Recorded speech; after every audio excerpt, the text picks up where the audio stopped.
All right, so there's another important tool for us to use when we're talking about laying out of parts, especially if we're laying out parts in metal.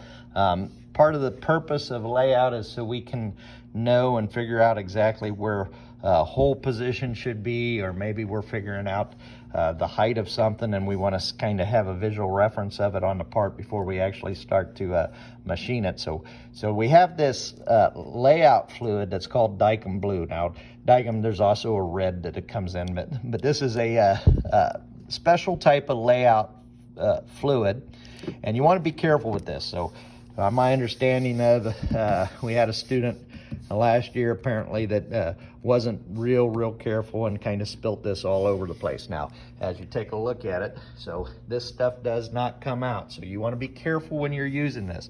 This will stain your clothes and you will not get it out of your clothes. Your clothes will be ruined. So make sure that you're exercising caution and care with this when you use it.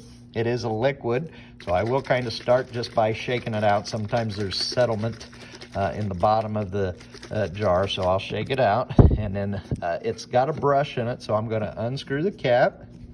So, and all we do is, again, I'm going to kind of brush off the brush, and then all we do is kind of brush this on.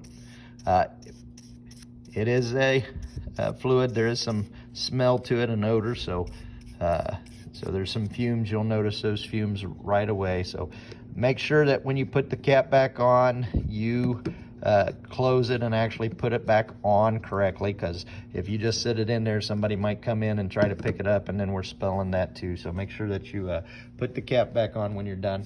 And then all we have to do is kind of wait for this to dry. It evaporates pretty quick. So, or if we're, most of the time when you're using this, you don't wait. You're sitting there blowing on that, or you're kind of waving it in the air trying to get it to dry pretty quick.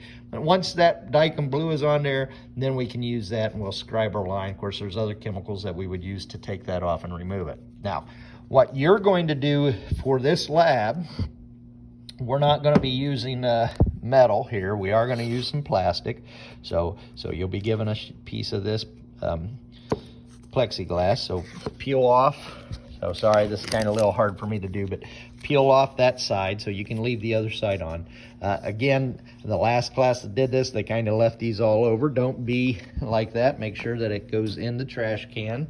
So we want to keep the lab looking neat and organized. So once we have that, again, so all you need to do is apply this. Now, because this is plastic, if you try to go over this, it might smear, but just try to get a good coat on it. You don't need to like overcoat it. So as I go, but do get a decent layer so you can kind of make sure that we mark this up and we'll see all of the parts, because you're going to put and mark up for a hole that's in the center of this part. And then you're also going to put another hole pattern. There's 4 holes that are on the side, so you're going to be given a print to look at, and then you're going to have to lay out that part by putting those hole positions. And notice how I put the cap back on and tighten it and twisted it tight. So now all we need to do is just kind of wait. Again, we can either blow on this to help it to dry quickly, or we can just kind of fan it in the air there. And as soon as that dries all the way, then we'll be able and ready to actually start to take and do our layout with this. But again, that's a very useful tool called Dykem Blue.